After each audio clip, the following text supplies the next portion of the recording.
Okay, you guys hear anything different? Yeah, this video feed has been upgraded. You hear that sweet sounding new microphone? Yeah. Oh, and you can hear that chair noise also. Hear that click click. Yeah, I got a new microphone. The Samsung Go mic from Amazon for all of $28.99. Sorry, you're gonna have to put up with me leaning in and playing with the mic. Yeah, so if I'm gonna do these videos, I figured I needed a little better audio rather than the computer audio. So I looked around and I found this microphone, and it appealed to my cheaper senses. It said $28.99 and 5 out of 5 with like 500 reviews. So I went for it. Well, that might be an exaggeration. I think it's like 4 out of 5 stars, like everything. But here we are with the new microphone and another episode of this video cast that doesn't have a name yet. I don't know. What should we call it? Talking about my photos. Dave's boring photo slideshow with rambling commentary and some Photoshop tips. Yeah, that's a catchy title. I think we'll go with that. Okay, so let's get down to it. This video is about our failed attempt to make a Christmas card picture. Yeah, we're that family that dresses the kids up and goes to make a Christmas card picture. Actually, we're really not that family, but this year we didn't have a good picture to put on our Christmas cards, so we kind of had to go and try and make one. And guess what? We failed. The kids didn't want to go. Me and my wife were both in a bad mood, and we wandered the beautiful hills above our neighborhood, all upset and angry at each other, and made the kids pose like with smiles. And we ended up not getting a good picture. Surprise, surprise. And Maria, my wife, went back to the car early because I think I was getting a little too bossy with the reflector instructions, and that's kind of been a trend in our picture making. I have her hold the reflector and I tell her where to point it, and that doesn't go over very well. I don't understand it. I think I'm being nice, but I guess maybe I'm a jerk with my reflector directions. Oh, and she was wearing clogs, and I made her hike on this big hillside here. So she went back to the car and met us at the bottom of the hill. And I tried to make some pictures of the kids, and they didn't come out the greatest. So yeah, first we went to this one hill here, and yeah, it's cool. It's got a big background, but all I could get was like these compositions with here's some kids and here's a hill. The picture of us walking back to the car actually turned out better than any of the pose pictures. Notice how the kids have lollipops, Halloween candy. This was a straight up bribery. It's like this weren't supposed to come out till the end of the photo shoot, but they ended up coming out after like 10 minutes of struggling on this beautiful hillside. So we left this spot and went over to a hill that's actually off the frame here. Over here we drove over around the valley, and we walked along the backside of that hill through this weed patch, which this could have been a cool picture, but Ella was pretty crabby, crusty, and this is like the most of a smile I could get. And you can see it's getting dark. I have the ISO cranked all up. Okay, so then we got to this gate here, and this was Maria's favorite spot for the picture, and this is where we had the reflector issues. As I wanted a little reflector on their faces, and Maria was saying if we just put Ella behind the fence, then we would get more light on Holden's face, which was a good idea, but I was more concentrating on telling her to put the reflector in their faces, and a little bit of strife arose. So here's our lovely kids. Holden is genuinely smiling, and Ella is fake smiling. So I'm like, I knew a good spot down here by this weird cross that the people put up on the public land above the hill. So anyone who says California is like full of heathens and hippies, look at that, a cross out on public land, and no one's complaining. But anyways, there's a really good photo spot right here on these rocks with this gnarly old tree. It would have been an awesome photo is if I could have got Holden on this hilltop right at the crest with Ella. Then that would have been cool, especially if we were like a religious family, which we are not. So I don't think that would make a too genuine of a Christmas card. It would have looked cool. It would have scored points back in the Midwest with my Midwestern relatives. But this was not to be, because Holden couldn't go that far ahead of me, and at this point Maria had mutinied and gone back to the car, and which wasn't a bad thing because the car was uphill, and there's actually a park down below this hill, and that's where she picked us up. So it was a planned out kind of thing. It wasn't that big a deal, but she that way I could keep the kids moving downhill and get them back home before it got too late. Okay, so we get to the spot here. The light's getting just perfect. There's like this little shaft of light coming through. You notice Ella, she still's all crabby, and Holden's a wild man. It doesn't want to sit still. But I don't know, somehow I got Ella in a better mood, and she started posing a little bit, and I used off-camera flash. Like the sunset was back here, see it's backlit, makes the hair kind of glow, but to fill in the shadows I placed a flash down here in the lower left. It would have been awesome if Maria's there, because she could have held it more at eye level instead of having it shoot upward and look like completely unnatural. But I just set it on the ground, and it worked all right. But Holden like loves my flashes, so every time it'd go off, he'd run over and pick it up and start running around with it, and then have to reset up the whole thing. And I got these really cheap Yongnuo flash and flash triggers, which work great as long as they aren't disturbed. But once you shake them up, all the connection goes bad, and you don't know if the flash is going to go off. So it was getting a little frustrating. So I got this picture is kind of okay. Holden's not really looking at the camera, and let's see. I got this one where Ella looks awesome, and I got the tree the way I want it, but then of course Holden's acting like a toddler does and going berserk. So I got one picture that I kind of like Holden's pose, or semi-acceptable, and one with Ella, and as you can see they don't completely line up. Like I was just hand holding these and running back and forth from the flash and the kids and resetting them. But this is where you do a Photoshop miracle. Maybe I'll show you. This is the thing I do a lot with some of my post pictures of the kids. I'll merge two of them together in Photoshop. It works great if you're doing like shoot a burst of pictures and you don't move the camera that much, and you can use the one face from one picture and one face from the other and put them together fairly easily. This one was, I completely shifted my position between these two pictures, so we're gonna hope for a Photoshop miracle on these.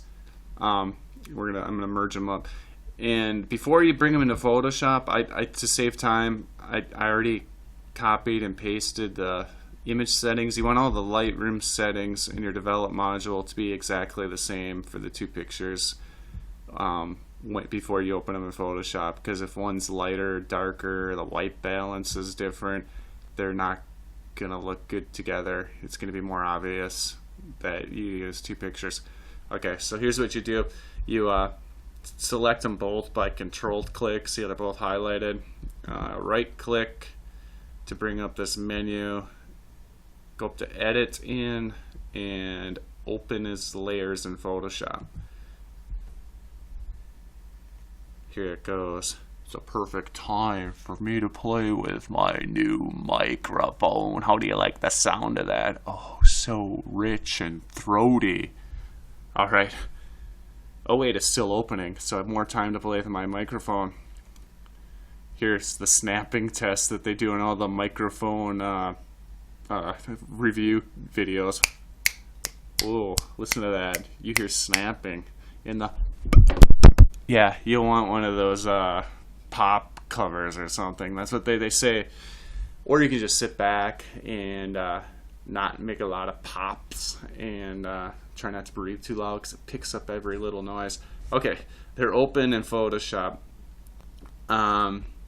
Okay, so here's the two pictures. We got the one, we want to use this Holden, and we want to use this Ella. Okay, the first thing you do is you select both pictures. Amazing, Adobe uses the same command. You hit Control and click, and look at that. They're both highlighted, they're both selected. Then you go to, oh, this is the embarrassing part. I can never remember where this is. Under Edit, oh, I got it right the first time. Edit, Auto Align Layers. Bam. And I always just use Auto.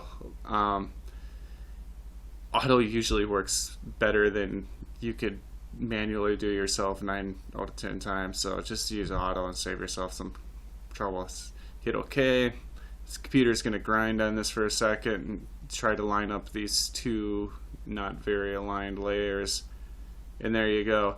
You get this this messy looking thing here. See, there's the one with Ella looking good. There's one with Holden looking good. I like this picture overall better, the composition, so I'm going to mainly work or have that be the main picture and see how this overlays it. What you do is you go down the mask button. Well, you got to just select one picture now, highlight it so it's active. Before hitting mask, hold down Alt to just this will make a black mask and completely dark out the top layer. Okay, so there it's darked out. Now we want to get rid of messy Holden, so we pick our brush tool and make it kind of big, and you want to make sure your colors are white and 100% opacity to start. Let's go ahead and zoom right in on him and start painting white. So this is going to show the underneath layer here, and look at that, magically he disappears. Bye bye messy Holden. Now I don't know if you're gonna be able to see this in the video, but the layers here are not perfectly aligned. You can see like this ghosting here where the brush goes, and then you can see the edge of the photo right here, and we don't want that because that'll show up. So so I'll hit switch to the black brush by just hitting the X key and just blur or cover up where you can see that line, and maybe let's see if I can fix this rock. Somewhere there's going to be a little bit of ghosting. Maybe, oops, there's his hand. We don't X. See, I'm not like a master compositor of images, so if you can see, I just use a brush. If it takes more than the brush, I'm like, it's too much work, and I'm not gonna do it. I just don't care to try that hard. Okay, so that's good enough. I cleaned the other one up a little better than this. I'm not gonna go through all that with you watching because it'll just take forever. Let's see, so we already have, you can see him coming in over here, so I'm going to paint in good Holden over here. Look at amazing. Using the white brush there, he's coming in. But once again, look at the background though, where that I get the brush set to a really wide feather, and it's messing up where Ella's boots are because the two images are showing through in one spot. So we're going to zoom in again. The trick for zooming 100%, Control Alt 0. It's the fast way to zoom. Alright, so right here is Ella's boot from the good Holden picture. So I go and just going to 100% black, and just paint that back out. Get really small in here. Easy enough. See how that works? And the edge of his sweater it's messy enough. You don't have to get too selective here. You can't really see it even zoomed in close that I just used the brush. And let's see, go over to Ella's boot and go 100% black. Yeah, the brush problem, you only run into problems with the brush when you're up on a hard edge like his sleeve, but luckily nothing's overlapping there, so looks good. Yeah, 100% black on her boots. Oh, and here's another messy spot where the pants crosses over with her boot. You know, when I make these videos, I'll sit here and point here with my finger at the screen, and you can't see that, so I gotta learn to point with the cursor. Anyhow, so you got this mess section here. I'm gonna switch it back to white. Make sure to get 100% white on the mask where it's holding his pants and his leg, and then the boot switch to black, 100% black, because you want Ella's boot to be nice and clear. And at the transition zone, it's a little tiny bit messy, but it doesn't show through because there's a slight bit of motion blur because his leg was kicking. So you can't tell if it's just a poor job with selection tools or a poor job of photography. So sometimes a little slop in your photography helps you in the post process. That's why I'm sloppy all the time with my photography, because it helps me Photoshop. No, I'm kidding. I took a zoom back out to make sure I didn't screw anything up, and look at that. There's a stray shoe over here. Let's see. That's on the top layer, just so we can explain this for those Photoshop novices. If I turn this top layer off, oh wait, that's on the bottom layer. That's his old shoe. Yeah, so it's underneath. So we want to paint this in white, so this top layer shows through. So 100% white. Goodbye shoe. And this is that spot where things don't line up quite exactly because the perspective shift was too much even for Photoshop's amazing auto align. But yeah, it's not bad. It's not terrible down here. It's a little bit messy. Like I said, I did a real version of this, a non-tutorial one, where I spent a lot more time and with the brushes and made sure it's all clean looking. And if I did that now, it would just take forever, and you quit watching my highly entertaining video. Okay, so that's it. From here, like the original, I did a little bit of darkening of the bottom because of that flash. You know, I'll do that right now. We got time. We got time for everything. It's YouTube, baby. If you got the time, I'll make the video. So here's one of my little favorite darkening things. I'll just take a curves layer and just pull down the highlights, and maybe don't bring in the shadows. So the reason I like to pull down the highlights is that darkens everything without adding contrast. If you bring in the shadows too, then you start getting contrast, and the eye is naturally led to areas of high contrast. So I don't want the eye to be led down here. I just want it darkened and not to be an area of high interest. I want the person to look here at the faces and at the background and whatever.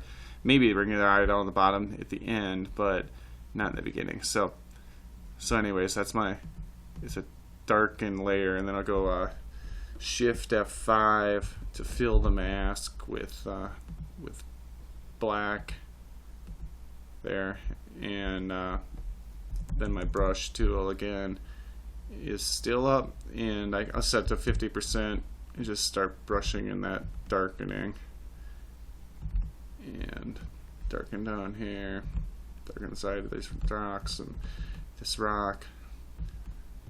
Don't want people to realize that there's a flash sitting in the ground.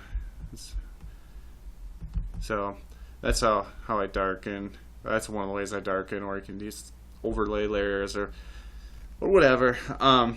You notice it's got this extra frame around here that's from the auto align the layers, and I fix that in the end. Like, I'll do all my editing on top of this auto align layers, just in case later on I notice a mistake that I made and I can go back and fix it. So like in the other one, I darken up the trees and a little bit of stuff out here I add some contrast to, and I just build those layers up on top. And at the very end, you hit flatten image by right clicking on the bottom layer, and then crop. And here's another one of my tricks. I always use the 3:2 aspect ratio for like everything, because that's what my camera shoots in.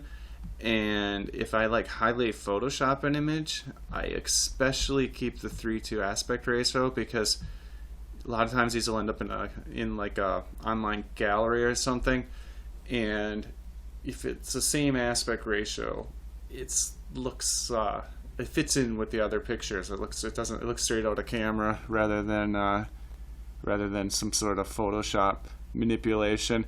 So, and there'd be no reason to think that it wasn't just straight out of camera. So it's all part of my plan to deceive my family that we did this perfect Christmas card photo shoot. And so we'll crop out that extra. Bam, there it is, the finished product, or close to it. I got the actual one somewhere in my hard drive. So that's it for this video. Thanks for tuning in. Thanks for putting up with my new microphone. I hope it actually recorded and I don't have to redo this one, because I don't even know if this microphone's going to work. Now, I'll talk to you again soon. See ya.